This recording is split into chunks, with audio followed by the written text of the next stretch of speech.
Well, hello, empowered principals. Welcome to the Aspiring School Leaders series hosted by the Empowered Principal Leadership Series.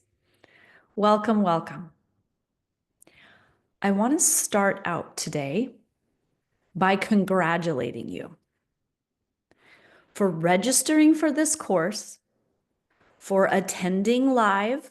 And if you weren't able to watch the live and you're watching the replay, kudos to you. Congratulations. This is a big step in your career.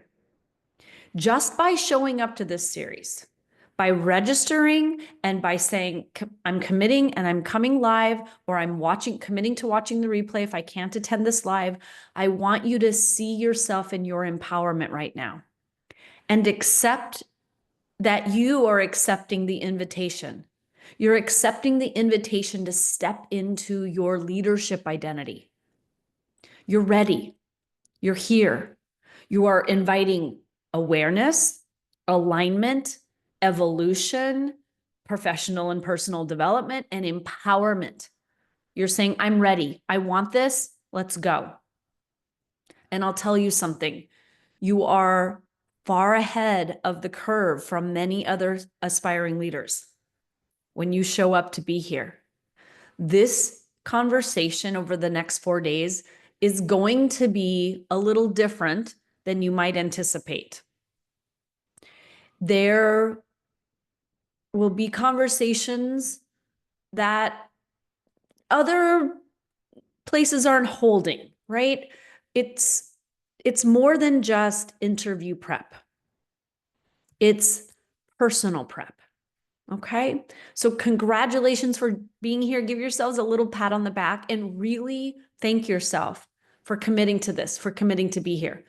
We're going to get you hired. Okay. So stick with me for the next 4 days. I promise to make this as impactful, as insightful, and as efficient as I can. Okay.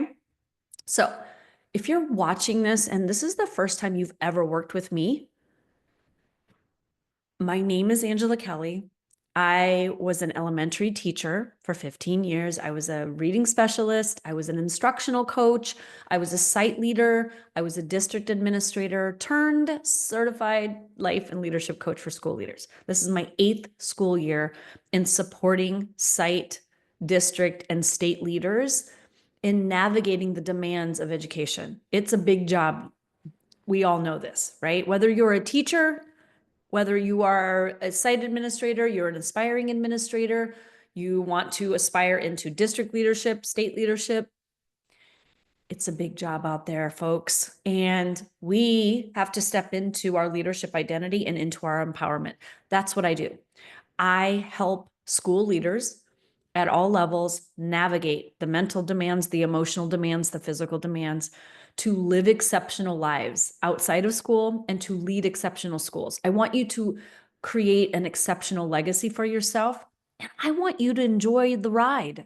I don't want you to be miserable. The job is hard, but it doesn't have to be miserable. Okay. So that's what I do, and that's who I am. And I welcome you into the world of the Empowered Principal. And I'm so honored to be offering this free master course for people who are desiring to get into school leadership, because we need you more than ever. Our staff and students, the world needs you more than ever. And if you have a true desire to be a school leader, because you value the job and you want this job, you're in the right place. Okay. So we're going to dive in. I want you to think back to that very first inkling you had about school leadership. Like not the times you said, no, I would never do that. I'm not going to the dark side. I'm not cut out to do that. I can't imagine doing that. Not those times. The time when you thought, really? And you actually contemplated it. See if you can take your mind back to that moment. There was a moment of decision. There was a moment of interest, a moment of, is this possible? So think back when you first started considering, and see if you can recollect What were you thinking about when you were like, I could go into school leadership. I could do this. Or could I do this? Maybe, huh? Not sure. What were you thinking about? What were you focusing on? How did it feel when you were thinking those things? Sometimes we're thinking, I could do better than this leader. I could handle this. I've got this. Other times we're like tapped on the shoulder and we're like, wait, no, I don't think I'm ready. Am I ready? Am I? And we're looking at we're stepping into what I call the portal of possibility. And we're kind of looking around like, do I have what it takes to do this? What was it about school leadership that made you take it into consideration? Think back to that and put that right here. Feel that. Now, some of the reasons that I have come across over the years, and I have my own personal experience, there's an endless list, but these are some of the more common ones. There are people who are like, you know what? I got in so that I could build my career. My friend Tyler was this way. My friend Tyler was several years younger than me, and he took the position that I had when I got moved up. He was a brand new principal and he was coming in to replace me. And so he and I became very close. We were, colleagues and friends. And he was on this track. Like, I want to be a principal for this number of years. I want to become a director. I want to be assistant. And he's done that. He is now a superintendent. He just fast tracked himself right up the ladder.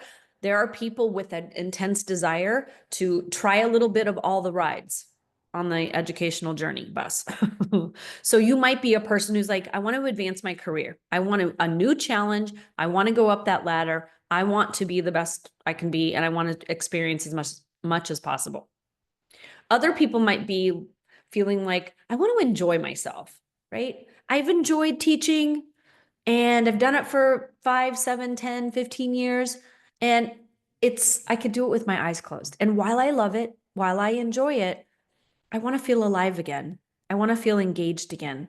I want the newness, right? The excitement, the energy of being new at something different, right?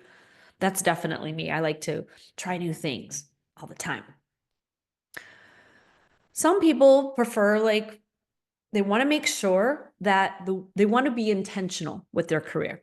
They want to wake up with intention. They want to go to work, and they want their investment of their time, their energy, their experience, their expertise. They want that investment into their day to feel purposeful and meaningful. And sometimes some teachers can feel that way from the beginning. I have a friend who taught kindergarten for 40 years. She was actually my mentor. I love her dearly. We still get together all the time. She taught kindergarten for 40 years. She loved it. She never felt the need to go into administration to fulfill her purpose. And then there's other people like me who were like, I've done kindergarten. I've done first grade. I've done reading intervention. I've done instructional coaching. I want to continually have purpose and meaning and fulfillment. I want to feel like I am investing my time each day with something that is really matters to me. And once I became kind of an expert, or I got really good at what I was doing, I wanted to do something else. Okay. Some people want to serve. They want to expand and serve more people, or they want to serve in a different way in the field of education. And similar to this, some people really want to increase their impact, their influence. They want that ripple effect. They want it to go bigger. They want to build a legacy. So kindergarten teacher, instructional coach, they expanding the capacity, boom, boom, boom. And this could be at any level. I just speak to the elementary because that is my personal experience, but it could be anybody in middle, high school, college, where you're expanding your capacity and your influence and your impact. And I'm going to say this one because it matters. And most people will shy away from admitting this, even though they secretly think about it. But I'm here to talk about it because it matters.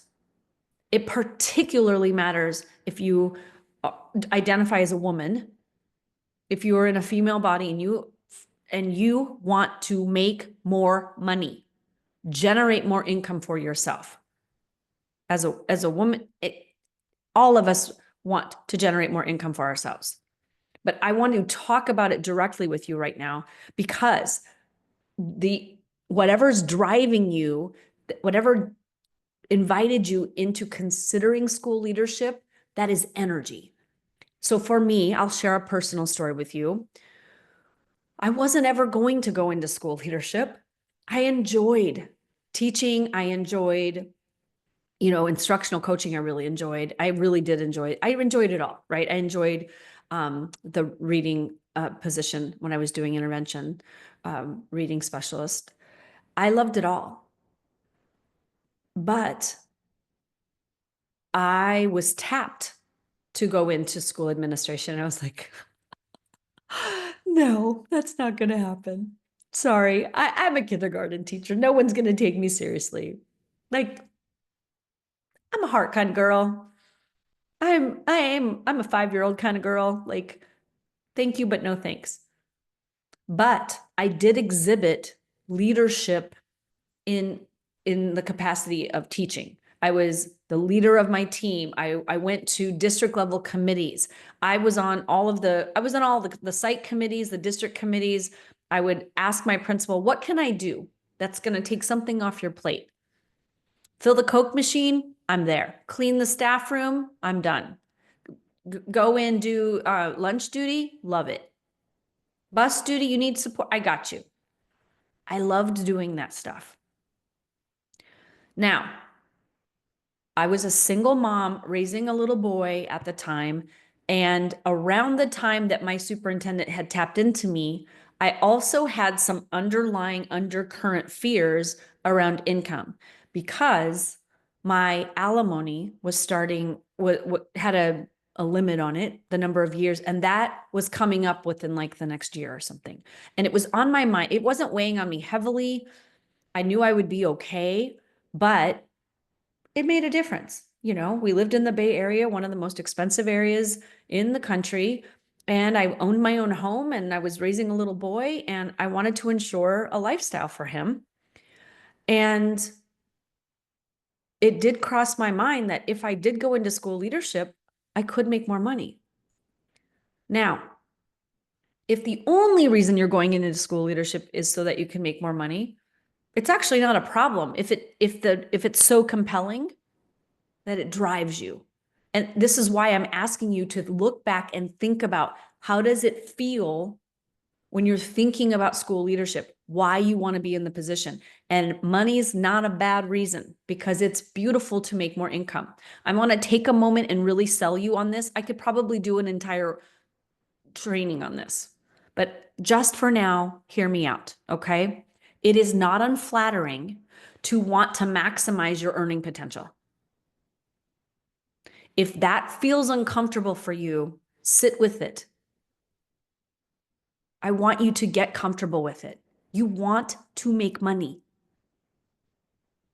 I promise you, you probably wouldn't be going into school leadership if they weren't writing you a check. It's hard work. You do want the check. You do want your pension to be as high as possible. You do want to live the lifestyle that you desire. Be friends with money. Build a relationship with money. I do an entire course on this inside of EPC, the Empowered Principal Collaborative, which is my group program. We talk about getting comfortable with money. We talk about our relationship with money because it impacts our personal decisions and our professional decisions. It is not unbecoming of you to want to make more money for yourself or for you and your family, if you have a family at home. And by goodness, if you're a single person out there who wants to go into school leadership and make more money, yay, I clap you. I celebrate you. Go. I want you to know this too, by the way. I was looking up and on the internets, it told me, I was like, what are the top professions in the world that produce millionaires? because I thought teaching was going to be like in the 90th percentile of not making a million.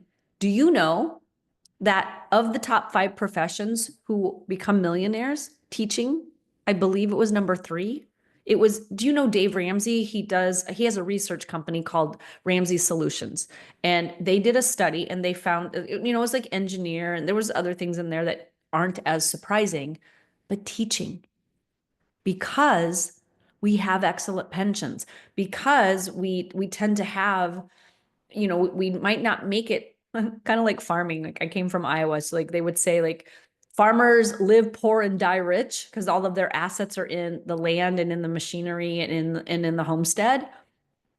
And teachers maybe work with less money, but they retire wealthy. You have the opportunity to make more money. Do not shy away from that. I hope this inspires you to make more money. And here's why. Money is an exchange of value. You don't get paid for time. You don't get paid for how much effort.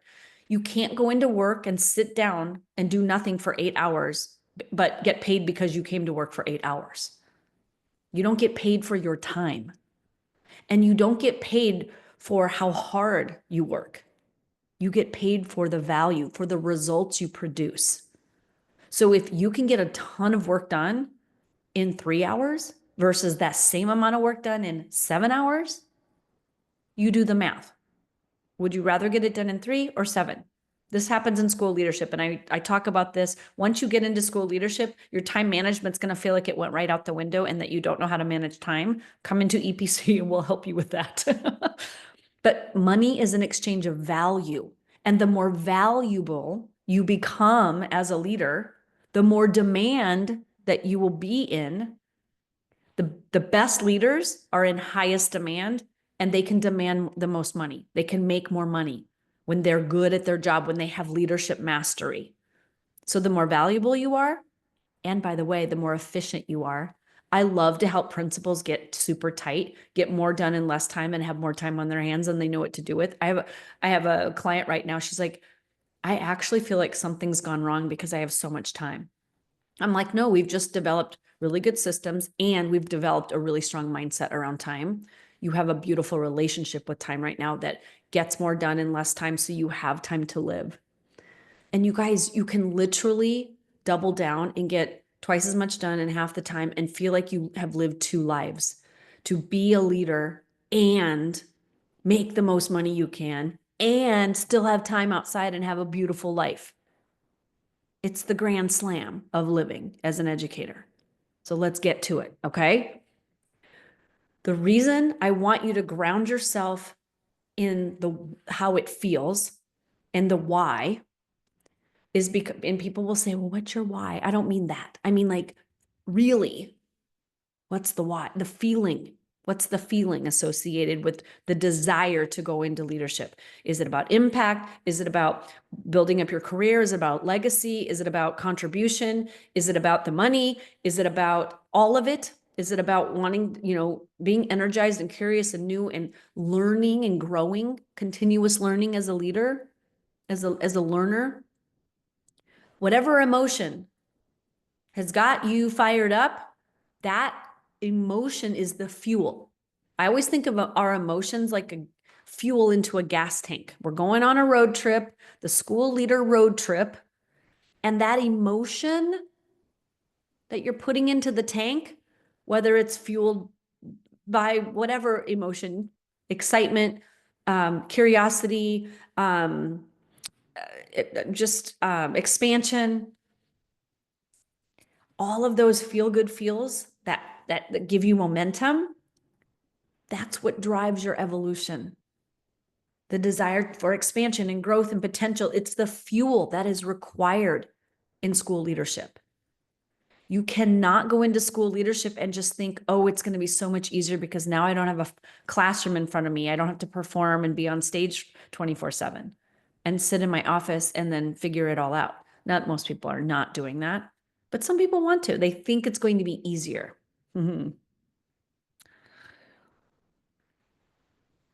This journey that we're about to embark on, aspiring school leadership into becoming a leader is just like your journey of becoming a teacher. And we're going to leverage the experience you had in becoming a teacher. So when you think back to freshman year in college, when you're like, what do you want to do for the rest of your life? And you're 17, 18 years old, making a lifelong decision for yourself. And you're like, I want to be a teacher. It's going to be so cute. They're so fun. I love this area of study. Like I want to be a scientist, or I want to be a math teacher, or I want to teach history, or I love the sciences, or you want to teach accounting. I don't know. Typing, whatever they teach in high school nowadays. They should be teaching this. I wish this were mainstream. My goal is for this kind of work, personal development, to become a curriculum throughout all of the 18 years we are in school, and then some. So thinking back to when you were a freshman in college and you decided you were going to become a teacher, think about the energy that you were fueled with from freshman year to landing your first job. You had to have so much energy, so much drive, so much determination.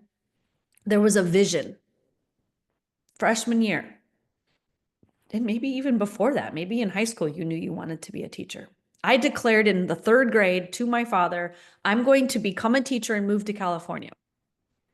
No one in my family had been I am the first person to go to college in my family ever. And I'm the only person in my family to get a master's degree to date. However, I'm the first one, and no one was a teacher, and we lived in Iowa. We were nowhere near an ocean. And my dad was like, where did she get California? How does she even know where that is? I didn't know. I just had heard it on the radio or something. We built this city on rock and roll. I looked, we figured out where that was. I loved that song as a kid, and I want to go there. I want to go to the land rocks that never stops. But we have visions of who we want to become and how we think it's going to feel when we get there. So freshman year in college, you have to be disciplined. You got to get up when you don't want to get up in those early morning classes. You got to go, you've got to study, you've got to read the books, you've got to do the practicums. You have to go to the learning lab. We had a child development learning lab on campus, which was so cool at Iowa State University. But you had to go, you had to do the things. You had to take action, and there was fuel driving that action. And there were days I didn't want to get up, and days I didn't want to read and study, and days I didn't want to write the paper, and I had to pull an all-nighter, or I had to get my finals done in time. But there was something, a vision of what teaching was going to offer me and how it would feel when I became a teacher, that was compelling me throughout the way and compelling you into landing that job. And here's what's so crazy about it. When you were a freshman, you did not believe that you were a teacher yet. You didn't identify as a teacher. And as you went through and you started learning more theory, and then you started getting the practicums, and then maybe you did a year of student teaching or a semester of student teaching, you started to get to play like a teacher and kind of feel like a teacher. And then you get into the classroom, you got hired, right? And that's simply the end of one chapter and the beginning of a new journey. Just the start. It's the very beginning of becoming a teacher. But you're working your way up and you're imagining it. So you're doing that now as a leader. You're in the next phase of evolution. Your desire for leadership, and I gotta hammer this with you because it has to ground yourself in the desire for growth. This job is going to invite you into up-leveling your game exponentially. You've got a desire. You've got to be willing to be, I call it honest, open, willing. You've got to be open to learning, continuously learning, growing. And what does learning involve? Awkwardness, clumsiness, discomfort, embarrassment, not knowing, feeling a little crunchy, a little awkward, a little silly. And as we become adults, we kind of shy away from that. We don't want to be new. We don't want to try new things. We don't want to go new places or get into something that might make us look incompetent, unknowing. It might embarrass us. We might feel silly. We might feel clumsy. People might laugh at us. They'll see that we don't know what we're doing. And so we can get that fear of being new can I start to isolate us. So we have to jump back into the time when I call it kindergarten energy, where I taught kindergarten for many, many years.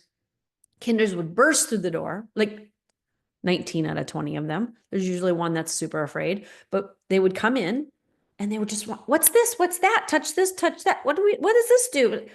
They loved being new. They didn't have a lot of drama or a lot of self-consciousness around not knowing. They came in like little puppy dogs. What's this? What's that? This is fun. This is fun. You want to tap into that because it's going to tether you in the moments of stress and uncertainty because you're going to go through. Now, you guys are already along the journey. You're not freshmen. You've done your courses and you maybe have your credential, your prelim admin credential. So you're maybe at like senior year, right? Excuse me. I swallowed funny. Okay.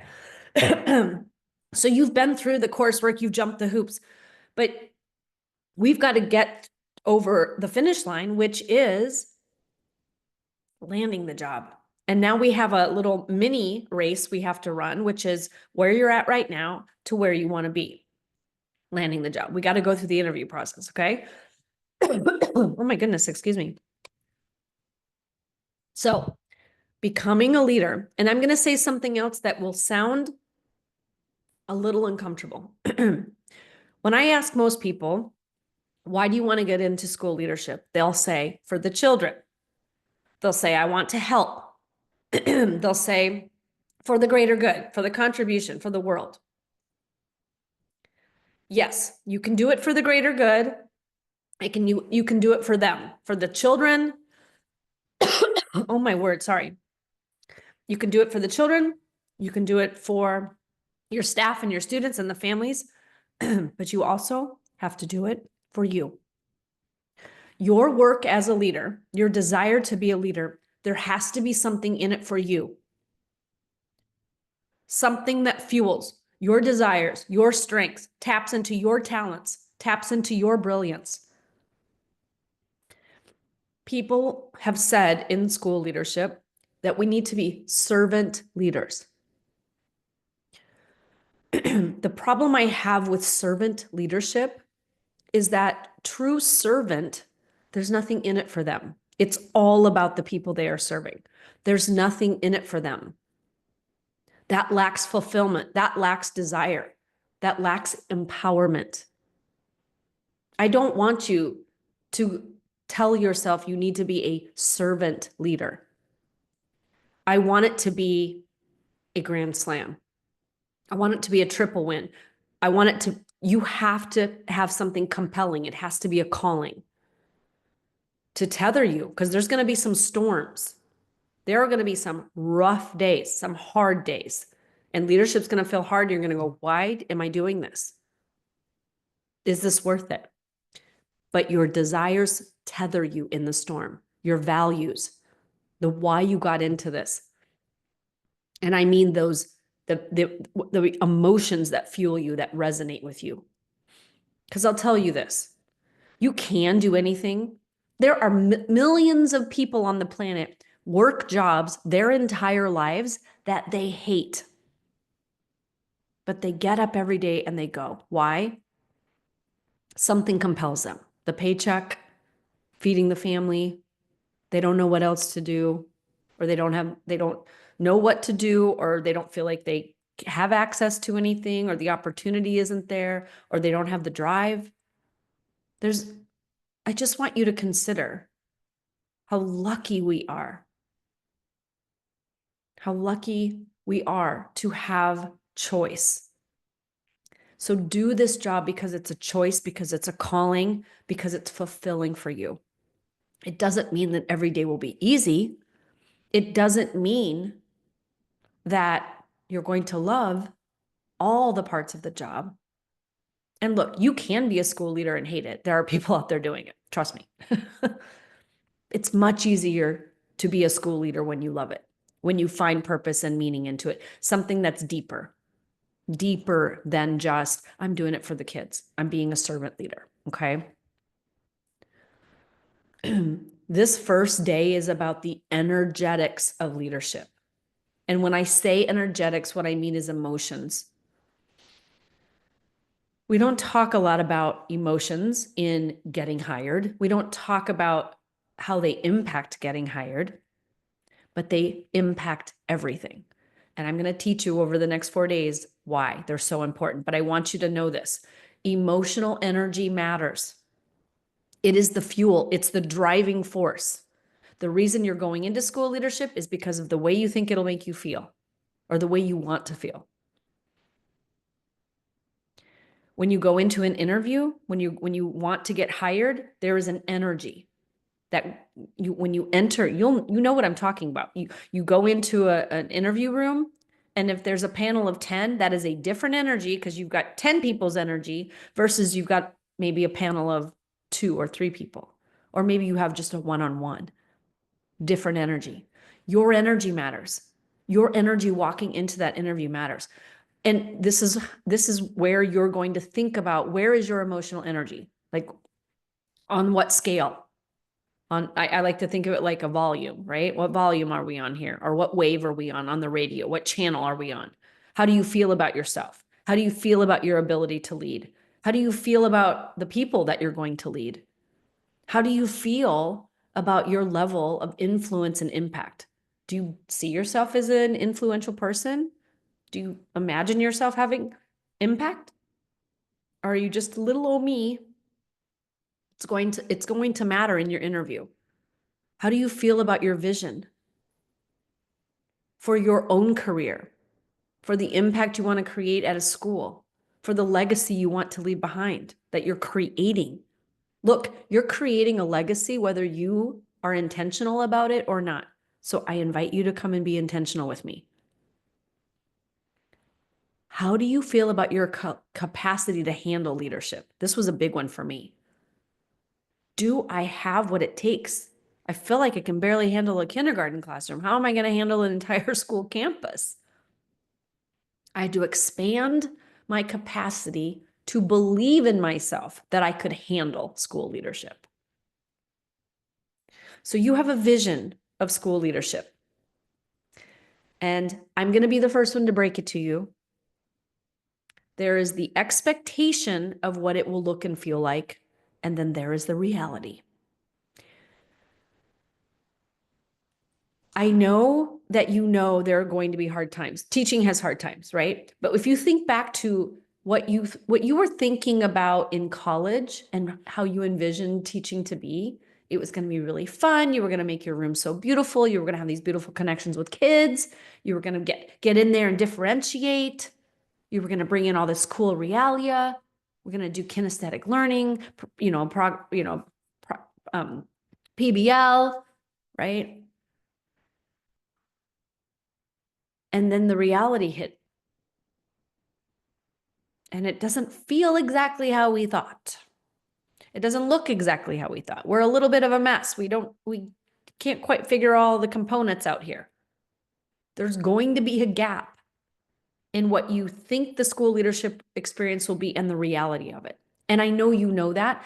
It's like expecting parents, people who are expecting their first child, and parents who have raised their children will say, this is what it's going to be like. And the parents are like, oh, I know we're going to have sleepless nights. Oh, I know it's going to be really hard. And then the baby's born, and then they bring it home and they're like, what do I do with this little newborn? And this child's crying and they don't know why. And they're up all night and they're absolutely exhausted. You can't know what it actually is going to feel like until you're in it. So just know that that's coming. And the reason I'm telling you this is not to scare you off.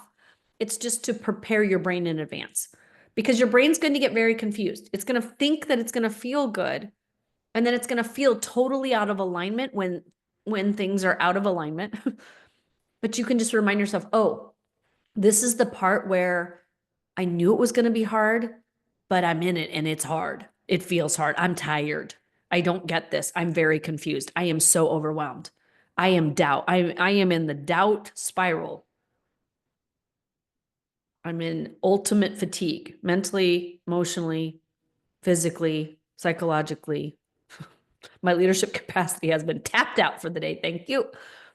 So just know this is coming so that when it happens, you just have just enough awareness to say, I'm in it today. Okay. Let me take a breath.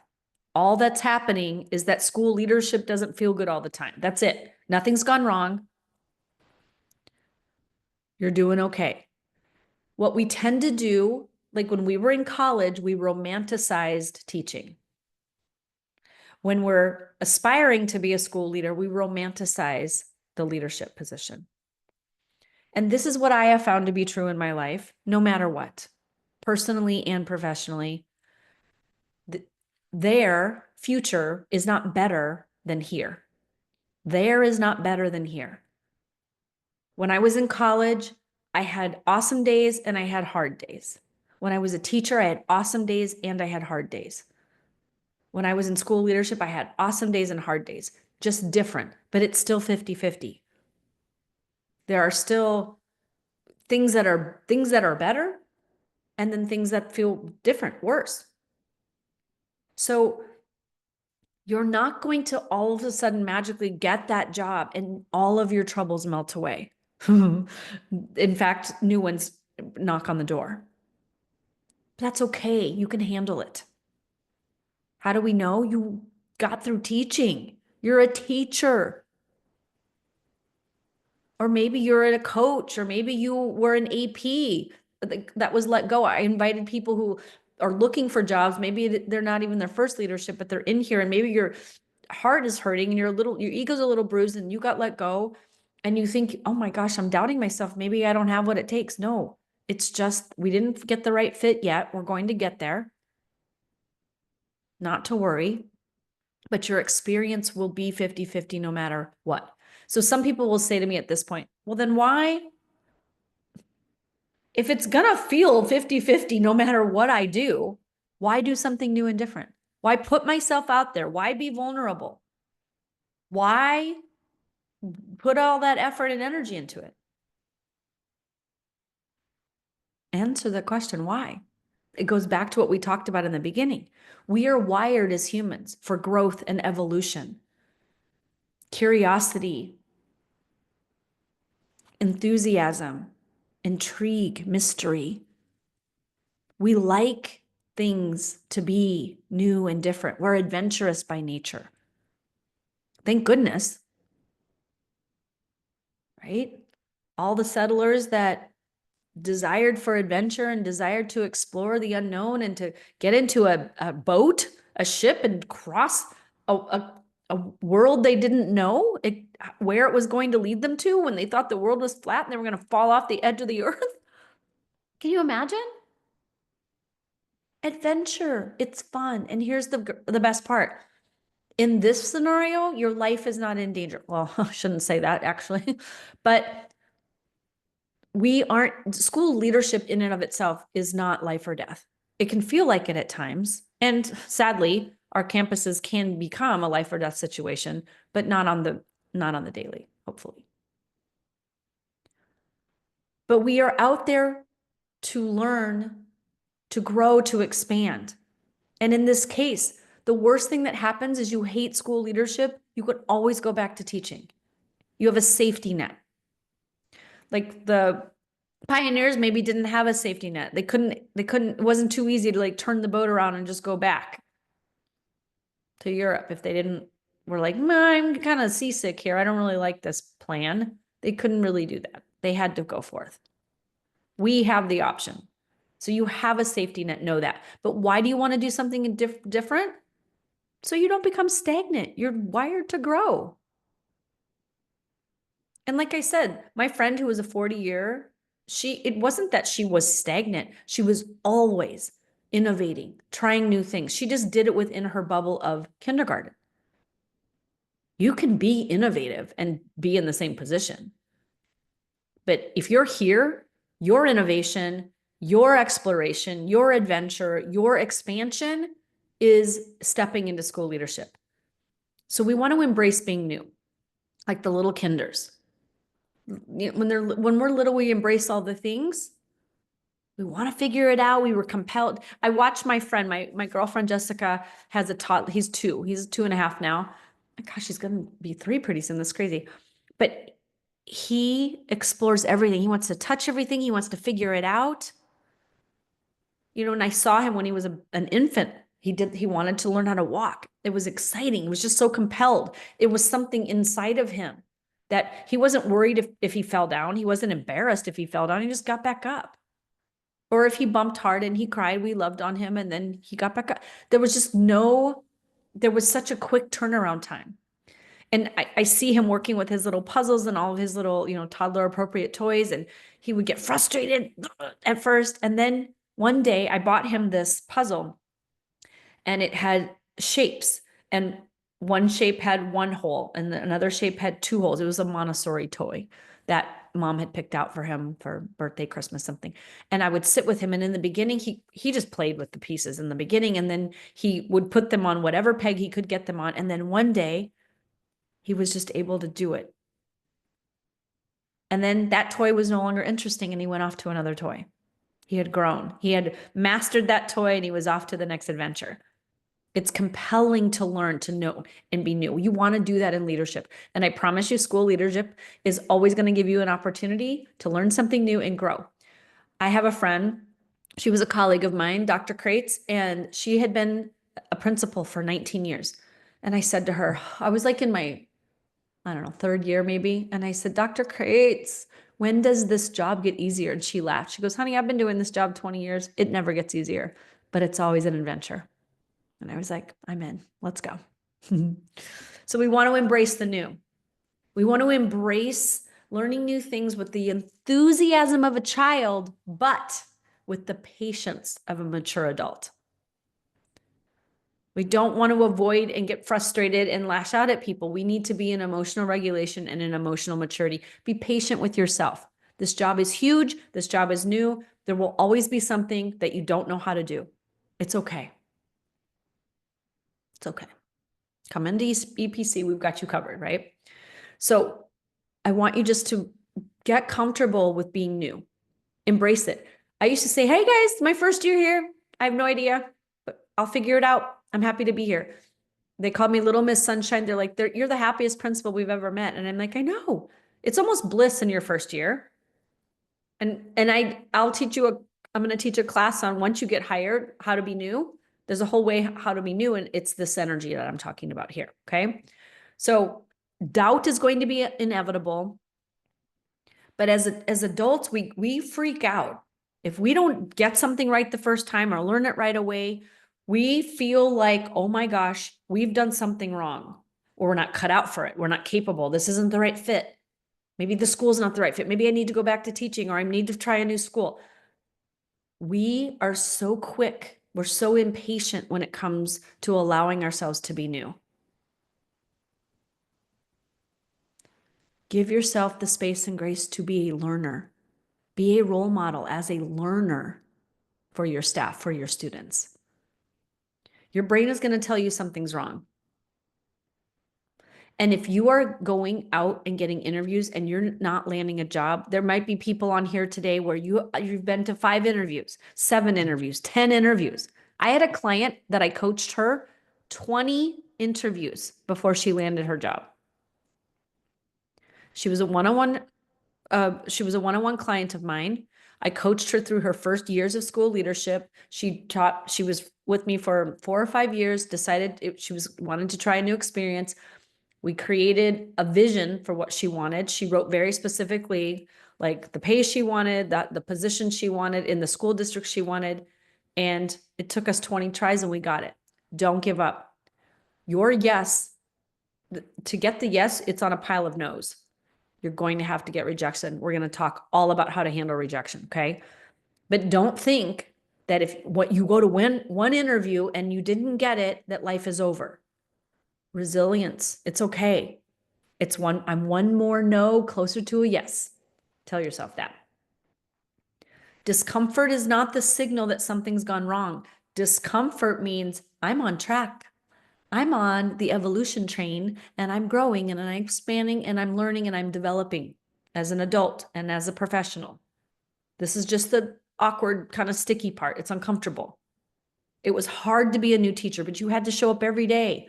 Even if you were crying on the way to work, like I did, you were going to get through it and you did it. You can do hard things. We can do hard things. We can do anything. We just can't do everything. You can't do everything at once. But you're going to be new and it's going to be uncomfortable. That's okay. And if you're uncomfortable in the interview process, that's okay too. You're new at interviewing for a leadership position. So you're not going to get it right the first time, the second time. Remember learning to ride a bike or learning to drive a car? We got to try and we got to fail until one day, boom, want match. It sinks in. So when you're feeling doubt, allow yourself to acknowledge and validate how you're feeling.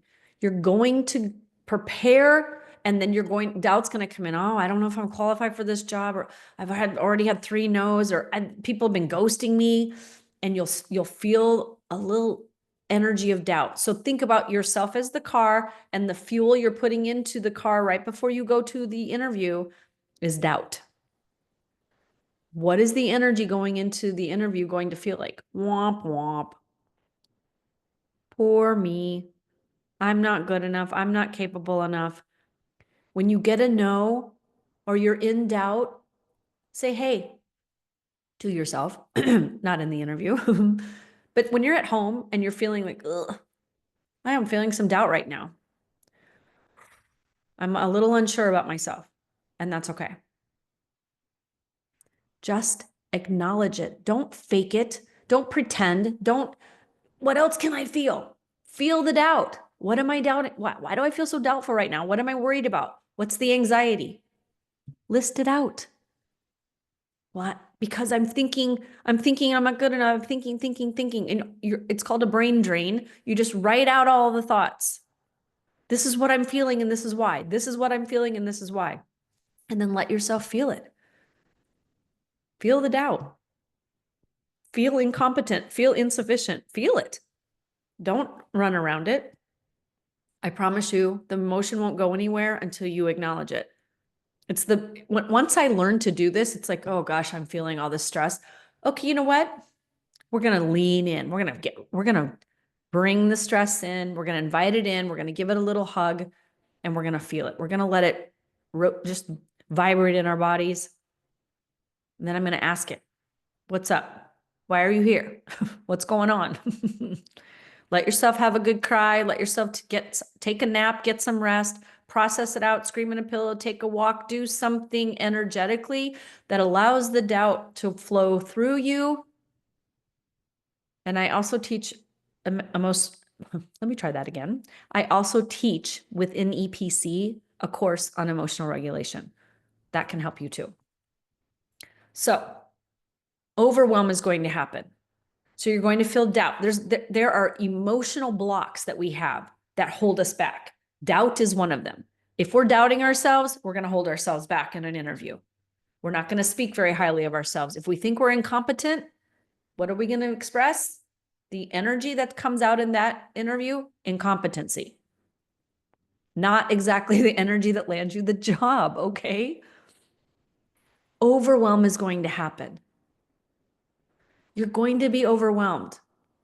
You're either going to feel overwhelmed because you have so many interviews and there's so many opportunities and you're trying to be perfect for each individual opportunity, or you're going to be overwhelmed that in anxiety that you don't have enough.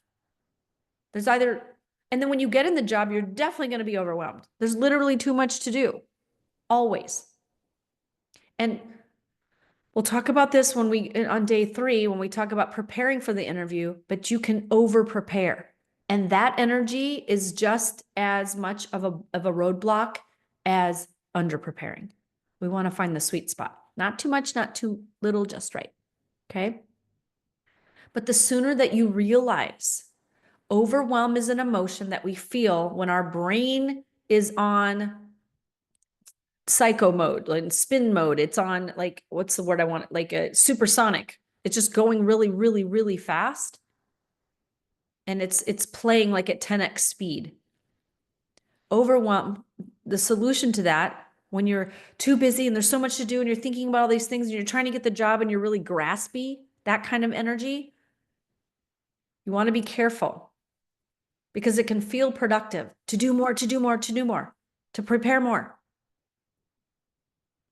Or to be like, I'm so confused. I don't know, like, I don't know what I'm missing. What am I getting wrong? I keep getting no's, or I keep getting ghosted. And be careful not to indulge in the overwhelm or indulge in the confusion. Like indulging in overwhelm is just like you keep running on the treadmill, and indulging in confusion is like freeze. It's almost like you go into fight or flight. You overreact, like the fight response, or you freeze. Like, I don't know what to do. I don't know what I'm missing. Just be careful not to indulge in it as the excuse as to why you're not getting hired as a leader. I want to be really mindful of this. Okay. The solution to overwhelm, again, feel it. Just ask yourself, what am I feeling and why? Why am I feeling so overwhelmed? And then just stop allowing it to go 100 miles an hour. It's like if your car, if a gas was stuck on go and you were just driving down the interstate and at reckless abandon at top speed, you would feel out of control. You would feel overwhelmed. You would be very panicked. So one, take your foot off. But if that doesn't work, what do? You would turn the car off. You would put it into neutral. You would try to get the car to slow down. Do this with your brain, please. Get your brain to slow down and say, wait a minute. I'm not going to say that I'm so busy. I'm not going to say I'm overwhelmed. I'm not going to say that I'm in confusion. What is the one next thing I need to do? Break it down. And when you become a leader, you're really going to feel overwhelmed. And you might feel overwhelmed because you're teaching and you're applying. You have the capacity. Just calm the brain down and say, wait a minute, one thing at a time. What are our plans for teaching? What are my next steps for interviewing? Don't put a list of 20 things. What's the one next thing I need to do? If there was one thing I had to get done today, what would it be? This is part of time mastery, balance mastery, planning mastery. That's all in EPC 2. And eventually, when you become into the school leadership position, and you might be feeling this now, if you've been preparing for interviews, or you've been interviewing, or you're about to go into interviews, particularly if you identify like as a more introverted person, you can get into like people overload, like communication engagement overload. So even for the most enthusiastic of extroverts like myself, you can experience people overload. You can be tired. You're dealing with people all day at work, and then you go and you interview after work, and then you go home and deal with your family. You might get on people overload, a little fatigued, might get a little annoyed with the peoples. And it's a lot. There's energy, there's all the energy of your children at school, your colleagues, the parents, your administrators, and then you got to go into like, interview mode. Maybe you're taking the day off, depends on how you're interviewing. Then you're going into interview mode, and you're trying to be really energetic there, and then you want to go home and have energy for your family. It's possible to do all of those, but not if you're telling yourself that you're overwhelmed and you're overloaded and you're exhausted. Nothing's gone wrong if you have like people overload. It's just normal. You have to just build that capacity, because once you get into school leadership, that pressure, the people pressure, the overload is going to be a thing. And sometimes we can get impatient. So what are the solutions to impatience? Give yourself a break. If you can feel that you're maxing out on your capacity to be around the people's and the children's,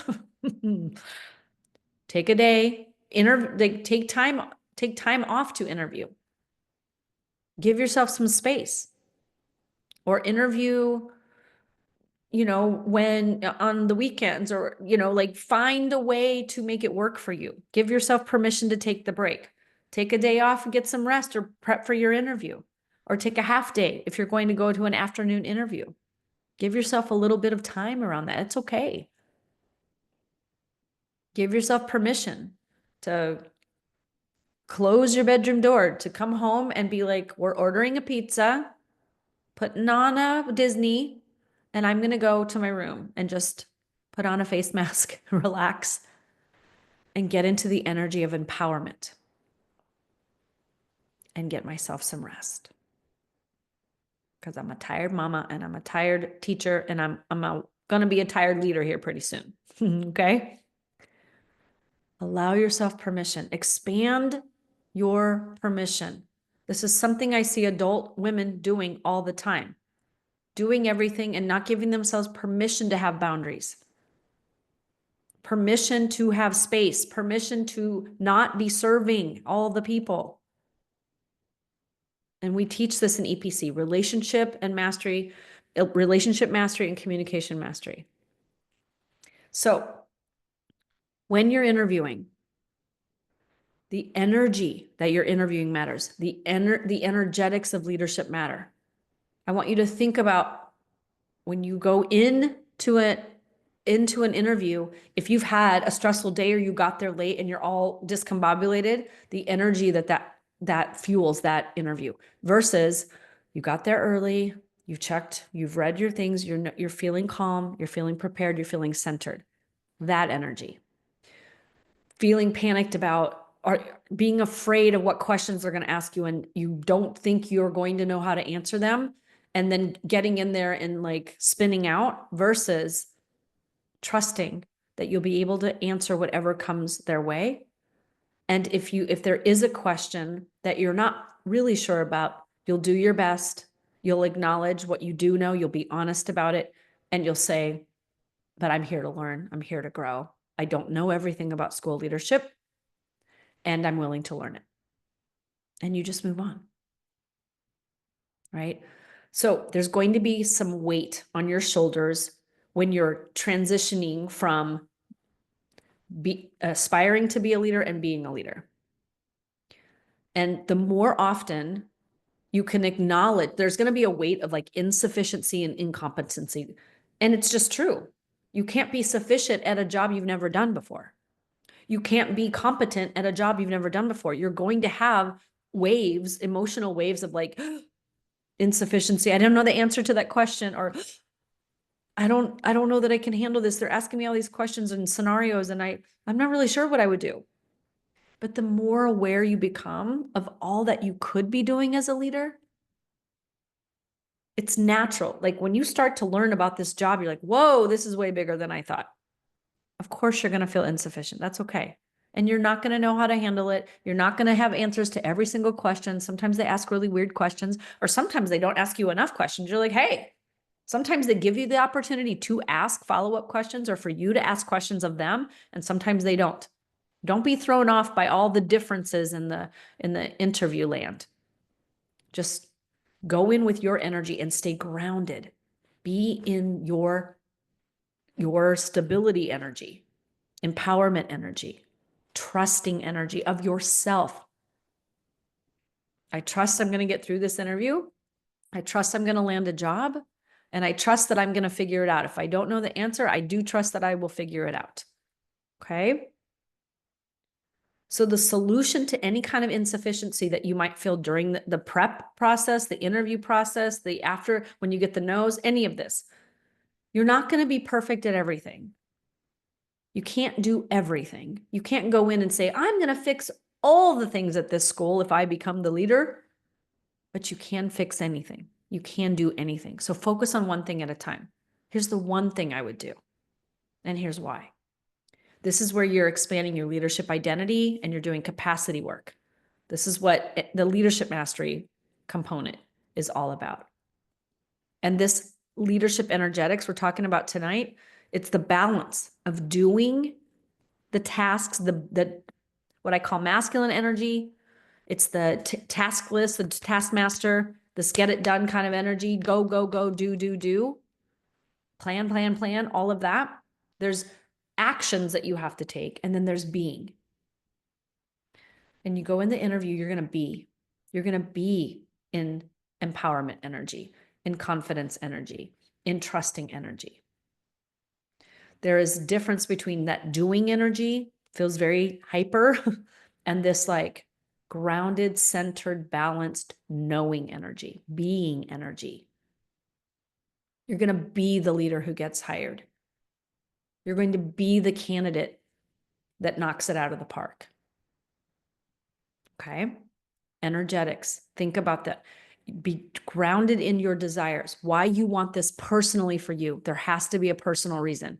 It can't just be for the kids and the community and the staff. What's in it for you? Why do you want this so bad?